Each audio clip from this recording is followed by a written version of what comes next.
When pretty privilege fails you, sell out. Okay, let's see this. Let's see it. I'm curious. How does this work? How far can pretty privilege get you? TikTok star Charli D'Amelio. Charli D'Amelio. Charli D'Amelio. Charli D'Amelio. How do you have that many followers? I've never heard of this person. Am I weird? Chat! 154 million TikTok followers? Oh my god! Ooh. Ooh, that's not good. That's it, I'm famous. Don't talk to me. Guys, it's Heather. I'm super excited to be sharing with you my first ever YouTube video on my YouTube channel. Ow. Is this TikTok brain rot? What was that? Chat, can I ask you a question? Like, this is completely me not being, like, mean. Does she have Tourette's? There are people who have tics like this. Like when you have involuntary tics on your body. No? Oh, I'm sorry. She's just cringe? I'm sorry, I didn't know. So she maybe had Tourette's or something. I didn't want to be mean. Every YouTube video on my YouTube channel. Ow. Some people have really bad tics in their body. If there was one person who saved the universe in their past life, it must be Charli D'Amelio, because she was dealt with everything anyone could ever ask to be successful. A virally beautiful face and body, every opportunity in Hollywood, commercial. Okay, boomer. Oh, that was weird. Okay, boomer? I thought that was like 2017, man. What? Top talent agency in the industry, a book deal, a reality TV show, a clothing line, a makeup line, a record deal. But somehow, there is still a way to mess everything up. Just really need to admit this to you guys. I actually do have nipples, and she became famous during the TikTok dance phase. Her family tried capitalizing on this, essentially a failed Kardashian family, banking on their daughter's fleeting fame. Well, the difference is that with the Kardashians, at least, like, they made something of their, like, prettiness and privilege. Yeah, like, didn't they have, like, makeup lines and stuff? Like, I know, very cringe. I watched Jeffree Star a long time ago. Yeah. Just watch the video. I'm just saying. Makes sense. Really, that's all that I can say about this right now. So, how did the D'Amelios screw up more than $32 million worth of pretty privilege? That's exactly the mystery we're going to uncover today. But not only that, as your marketing bestie, who graduated top 1% UCLA Business Economics with a background in marketing, we are going to explore how pretty privilege can still fail you if you have a terrible brand, and how you, yes you, no matter if you have pretty privilege or not, can build a successful brand to help you down your career. And by brand, I don't just mean slapping your name or face on a t-shirt. Branding is about how your future college, future boss, future boyfriend sees you. And I'm creating this series to analyze celebrities from a marketing perspective, because many of whom do not recognize the power of influence they have over a generation of young girls. Yeah, and you can just fuck it up. Oh, ooh, I really don't want to work anymore. And I think it's so important to be aware and reflective of the people who are shaping our culture. Oh, mama. And despite how terribly the D'Amelio franchise flopped, just log off clueless rich people. I mean, honestly, yeah, this does strike me as clueless rich people. Unrelatable. we will also talk about how they could come back from the lack of brand and the hate they always cry about. I'm upset because I haven't. First unrelatable note. I have millions and millions of dollars, but people really hate me. been in any drama. First, we need to understand how the D'Amelios had every single chance to build a billion-dollar empire. Charli D'Amelio, for those who have never heard of a small app called TikTok, good for you, is a Connecticut high schooler who is not a nepo baby, an Instagram heiress, or a self-made artist. She started creating dance videos on TikTok in 2019 that quickly broke the platform and the Guinness World Record as the first person with 50 million followers on TikTok. First person with 50 million. What? That's actually insane. And I have no idea who this is. Man, I'm a self-made TikToker. I mean, it says that she's not a nepo baby. On TikTok in April 2020, then 100 million in November 2020. What? The entire internet and Charli herself was dumbfounded by this success because while Charli was a dancer, many have claimed her dances to be mediocre. Surely it can't be that people are shallow and that the TikTok algorithm prefers a pretty face, right? Not possible at all. Oh, absolutely. Do you want to know why? Because these boys want to pork them. That's why. What? It's there's just kids on the platform that want to goon. I know, I'm sorry for saying it how it is, but that's the fact. Of course the algorithm is going to pick up on you being pretty. Because that's all that matters. Of course, Renegade became I have seen so many thirst traps as well of girls and boys doing this stuff. the Charli D'Amelio dance because she did it so much better than the original choreographer. And of course, the reason Dixie D'Amelio, Charli's sister, began blowing up too was that her natural talents blew the platform away. All in all, some people are born on the right side of the beauty algorithm and beauty standard, and they should embrace it. But as the sisters are dealing with this life... Well, yeah, obviously. There's always a place for, like, models and stuff to model clothes. Like, that's always been a thing. It's just how genetics work. There's always going to be a class of people that have rolled genetically high on the dice. It just is. It is what it is. Changing fame, which in this day means power, which means money. Their parents and new team saw a pot of gold. How exciting.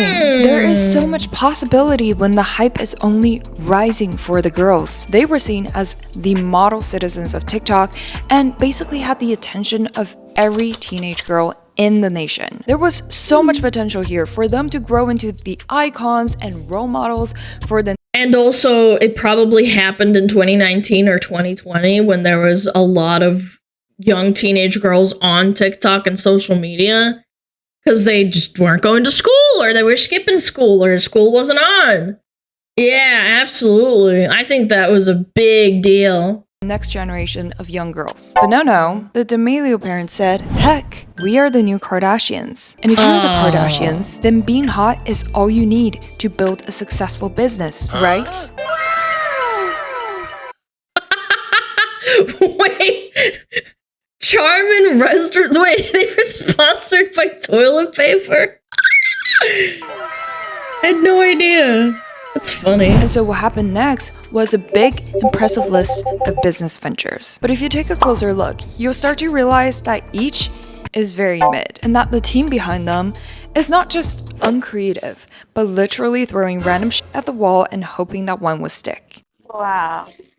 So what this is it's a look at your 2021. This is the major things we're focusing on. So we have all partnerships. We have, the different companies you're working with, like, ring lights and starting a clothing company. So, and then you have books and TV shows. The list is so big, we need to first look at physical products and then their digital appearances that led to the ultimate downfalls. From 2020 to 2023 alone, they had their makeup line with Morphe, not exactly a hit, then a collaboration drink with Dunkin' Donuts, a fragrance line, a nail polish collection, a mattress, a foot... Okay, you want to know what I want to, I just, my 2 cents, I think you should stick to your lane. Mattress makes no freaking sense at all. Like, I get makeup because obviously she's pretty, that makes sense, makeup is popular with teenage girls, but like a mattress, like what are you smoking? What? What are you doing? A footwear brand, a skincare brand, a popcorn brand. Why? Why popcorn? You don't even... What? Where's our Smuggalana mattress? Bro, what are we doing here? This is so bad. I would be so pissed at the marketing person that had the idea to do this. What? Where I don't know which creative genius idea it was to tell the D'Amelios to dress up as Walmart employees in order to promote. This is so unrelatable. No, you can't do this. If you were doing this as a rich, obviously, because they're so rich, they were bragging about like their makeup lines and like having. They're like e-celebrities. Obviously, people aren't gonna like this. It's not appealing. Yeah. This relatable, fun brand, and all they did was to mock the working class, where labor was only a fun Oh, that's cringe. activity for them. No. I had friends that worked in Walmart and similar like places. You are not smiling while you're working. You are miserable. Labor was only a fun activity for them, and being so fake. incredibly talented while launching back to back businesses, Charli D'Amelio of course had the time to write a book in 2020 called What? Essentially Charli, the ultimate guide to keeping it real, which She literally would have been better off in like how to dance like a TikToker or something. This is so bad. This is why I don't take New York Times bestseller bullshit seriously at all. It's such a joke. became a New York Times bestseller. If there was an award for launching the most number of unmemorable businesses, the D'Amelios probably would have won. That's my laundry being finished. If I didn't tell you, you probably don't even know half of these brands existed, and some of them deceased. Because honestly, can't. by the speed that these products were launched immediately following the blow up, there is just no way that they were developed with care and passion from Charli and Dixie. These brands I know for a fact, working in the, I watched several documentaries, including Jeffree Star, of how they make products. It's a lot of work making makeup. I know it's stupid, it's boring. I'm gonna gloss over this, but it takes a lot of work. It does. have no connection with them. Like, why shoes? Why popcorn? Why mattress? It's just slapping the D'Amelio label on a bunch of consumer goods that are very mid themselves. Yeah. Footwear is recommended by doctors to treat broken ankles. What? Don't say you can't say that. I don't care if you like the Kardashians or Hailey Bieber. Yes, they also launched and flopped brands, but the brands that we will remember and rave about are the brands that they care about and rave about themselves. Kim Kardashian is known for her iconic body, so what does she launch? Skims, a shapewear company that has quality products that could sell even on their own. Kylie Jenner, That's smart, actually. For those that don't know, this is if you have a high quality, what is it called, a shaper when you're getting older. It's really smart for older women, because what happens when you hit around about 50 as a woman, your body starts to sag, and having shapers is really helpful for keeping those folds and in these crevices. My mom fucking had a shaper. Yeah, it's like a corset but less deadly. Yeah, exactly. Yeah, my mom has one of these. She says that if you get a really high quality one, it makes you look really pretty. Yeah, hag maxers don't make fun of this. You gotta tuck in that muffin top, that's right. shapewear company that has quality products that could sell even on their own. Kylie Jenner, known for her lips, so Mama Chris got her to launch Kylie Cosmetics. Hailey Bieber, the woman is constantly showing her glowy skin, and each launch is super creative and tied to her personally. Emma Chamberlain, vlogged with coffee for 4 years. It just makes so much sense to have a coffee company, and she has killer creatives. Alex Earl's merch, very on brand with her personality. Oba. The fact that you don't even know the name of the quote-unquote brands launched by the D'Amelios shows you how disconnected they are from these brands. And it is so funny to read Charli D'Amelio's brand inspiration for the shoes as, quote, "We are always in heels, we are walking carpets, we've done all the uncomfortable blister-filled shoes before. So it's been really nice to be able to look into our closets and see, what are we missing and what do we have?" It's just bad marketing. The less relatable you are to the average audience, the less you're gonna sell. It's like economics 101, man. That we can Or make business 101. better. rather. Clearly, extremely relatable to their teenage girl fan base who walk in heels and go to carpets all day. And Exactly. clearly, the dream shoes for the teenage boy. And it's $89, bro! $69, $99? Kids like this don't have that kind of money. What are you doing? The dream shoes for the they're teenage ugly. boys who follow them because of their hotness. I love you so much. We love you so much. I feel so uncomfortable. It's crazy how their entire marketing team never gave a single thought to who the targeted demographic is, because it is not women in their 20s and 30s with actual purchasing power. They should have released an energy drink because young men love energy drinks. Who will want to wear these hot pink or electric blue pumps to work, which is probably a hard concept for the D'Amelio sisters to grasp because they never had to work a single day since they had enough money to do whatever they want since 17. And at this point, it is apparent that the main issue is the Guys, they're teenage boys, man. That's what I'm getting at. You guys are saying, yeah, this is us. And I'm like, I would fucking hope you're not teenage boys. Thank you very much. Good Lord. don't know why people follow them. And frankly, it is hard to answer that question, as many still only know Charli D'Amelio as a famous TikToker who dances and not much more. Surely, digital appearances should help, right? On the personal branding side, although it seems like the D'Amelio family has done so much since Charli became famous on TikTok, everything they worked on somehow only made them less and less relevant.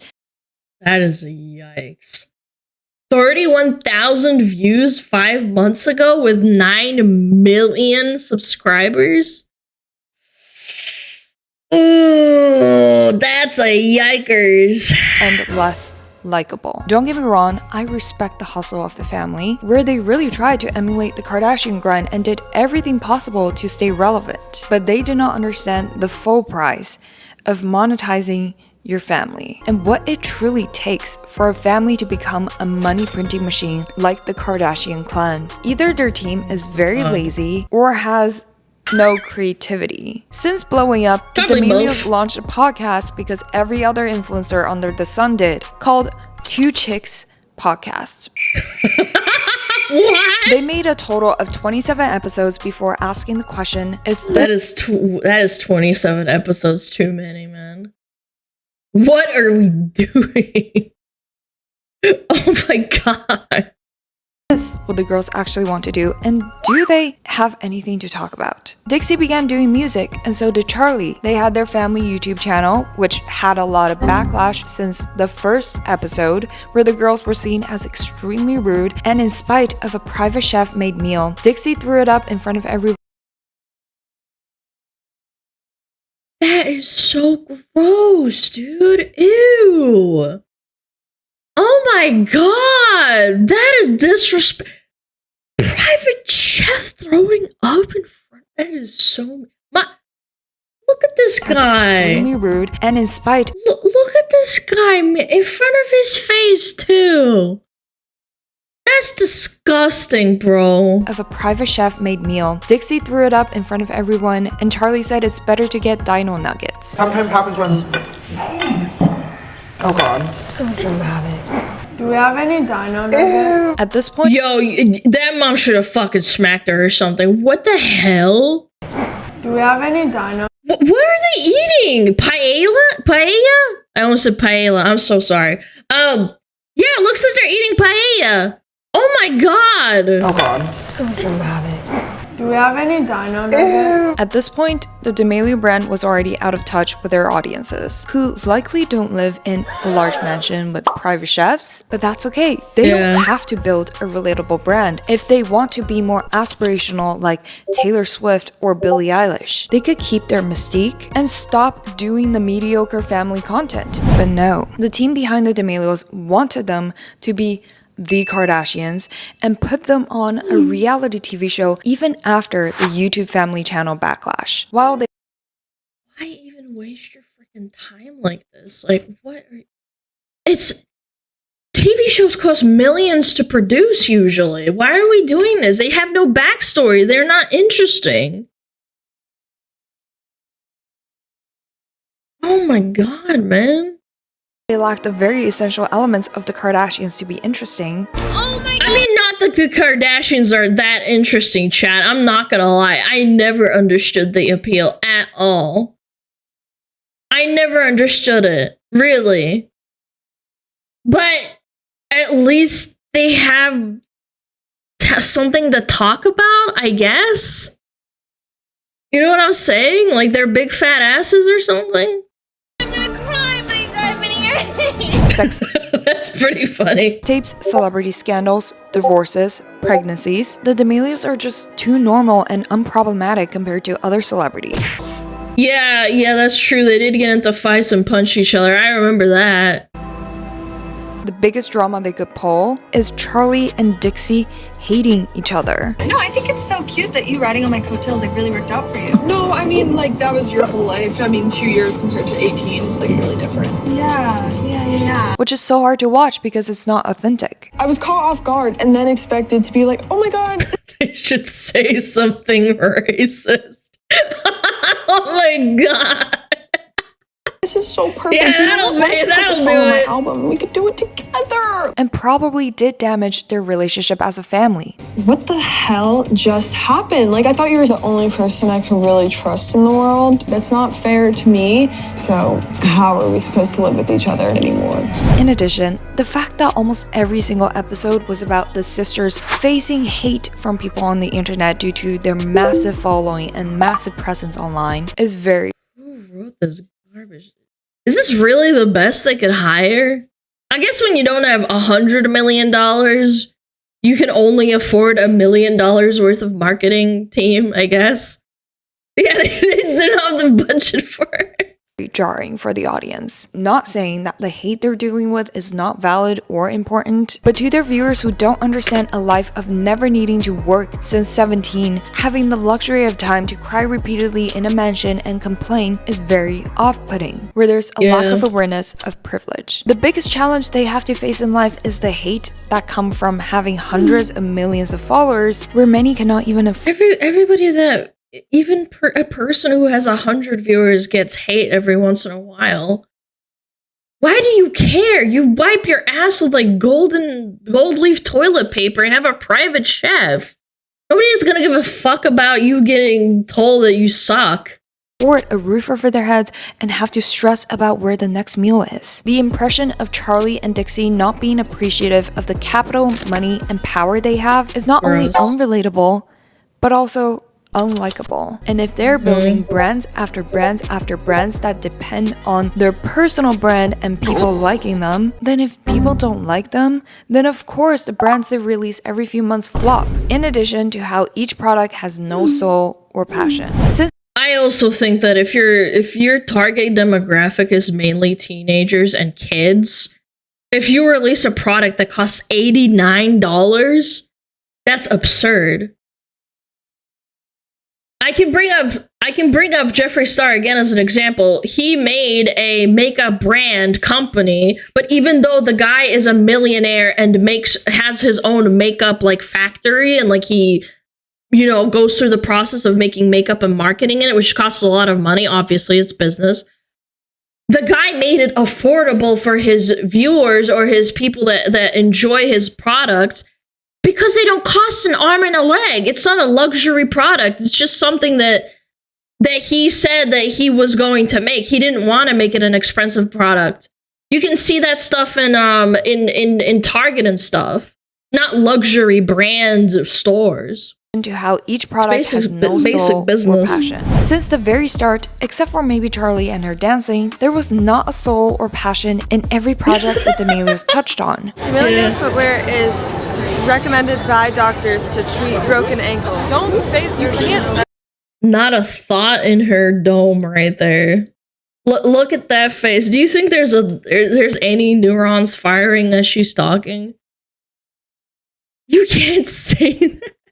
By doctors to treat broken ankles. Don't say you can't say that. Not sure if Dixie D'Amelio even wanted to be a TikTok star or singer, while always being overshadowed by Charlie. It's always your time to shine. When the entire enterprise was born because of the lucky, or perhaps unlucky, pretty privilege without a soulful connection, Yep. it is doomed to fail. As soon as the halo effect of a pretty face or body gets tiring and loses its shine. All in all, I do think Charlie and Dixie are sweet girls and handle way too much pressure from their team and perhaps even their parents, who just want to milk the out of their fame and youth. True. That's what evil parents do. They want to milk their kids for money. If they see like a golden star, they want to do it. Evil parents, not all parents. But like I said before, a brand cannot just be built in one day. And you can't just launch 20 things in 4 years hoping one will stick if you don't have an ounce of passion for any of them. So what does make sense for the D'Amelio brand, and how could they create something sustainable without further decreasing their likability? First, they need to make a very conscious decision of whether they want to be influencers or celebrities, which are two very separate concepts. If they just want to play a role that is aspirational, then don't overexpose themselves by appearing on every show, network possible. Keep the mystique. And if they want to be influencers, they need to be way more self-aware and aware of what is normal outside of their multi-million bubble. Stop pretending that they are just a normal family. I just can't believe they made $30 million off of TikTok like that. That's disgusting. That's disgusting amounts of money. Only worth $32 million in a mansion, and be more respectful towards the audience that they've been cashing out on, and stop contradicting themselves by stop pretending to be dramatic and problematic in their shows for the sake of views, and just stay true to who they are. And maybe they don't care about me. They're also unentertaining. Like, let's be realistic. There's people who are not attractive who blow up and they're funny and they're charismatic without being conventionally attractive. Great example. Asmongold. Queso. Everybody makes fun of Queso, calls him fat. He's just a funny guy. Every big male streamer, I'm sure there's people who are attractive or conventionally attractive who stream, but my point still stands. There are plenty of people who do that. Jack Black. Yeah, like you can be really funny or have a lot of talent. Queso, fat! Yeah. Music, popcorn, mattress, and that is okay. Which brings up second. They need to stop launching brands. The next brand launch needs to be something so thoughtful and something they absolutely love. Because so much trust has already been lost, they need to let every milliounce of the next product to show that they poured their soul and their heart into it. And maybe they're not passionate about anything right now, which is... I don't think that's gonna... I don't think that's gonna save them. I'm sorry, that dinner shot where she's like throwing up the food in front of that poor private chef's face. Oh my. Also okay. Do some soul searching first, then develop the product that their audiences actually need. And to be honest, if they don't care about products, they don't need to create one. There is already enough money to be made from working with existing brands that align with them. Third, not sure about Dixie, but Charlie's initial dream was related to dance, and her going on Dancing with the Stars was a great move. It just aligns so well with who she is at the core. Instead of starting drama, just to start drama with Dixie about pursuing singing. Many people initially follow Charlie because of the positive energy she brings, and maybe from dance, she could create a product that Yeah, she looks like she's good at dancing. Look at that. Positive energy she brings. And maybe from dance, she could create a product that finally connects with her, that helps solve problems for her as a dancer, like gear that prevents dance injury that could eventually be pushed out to a broader athletic market, or dance athleisure that's extremely durable yet comfortable and cute during practice that could eventually become its own clothing line, instead of popcorn and mattress. With that being said, although times have changed, mattress. Yeah, teenage girls really need those mattresses. Am I right, guys? and the D'Amelio sisters are highly unlikely to regain that surreal level of mass attention again. All they need to do is to build a stronger connection with their existing massive following instead of treating them like cash printing machines to feed soulless products to, and stop doing and saying problematic, offhanded things or complain about their privileges. They just have a bad marketing team, in my opinion. Stupid people can always get away with milking people for money. It's just that their marketing team that they hired really shat the bed, and these girls and their family obviously don't know anything because they're stupid. Yeah. To be further disliked. I really don't want to work anymore. Oh my Pretty God. privilege can get you far, but cannot last a lifetime. Ultimately, it still comes to good intentions, authenticity, and hard work. And also, you will lose your pretty privilege. These girls are gonna grow up to be 30 and 35, and the people that used to watch them will stop watching them, obviously. That's just how it works. Life is like that. The wall. Yeah, I mean, again, Kim Kardashian is quote-unquote beautiful, but she also has a fuck ton of surgery and makeup. Have you seen how Kim Kardashian looks without makeup on? I don't know if I want to show you. It's kind of scary.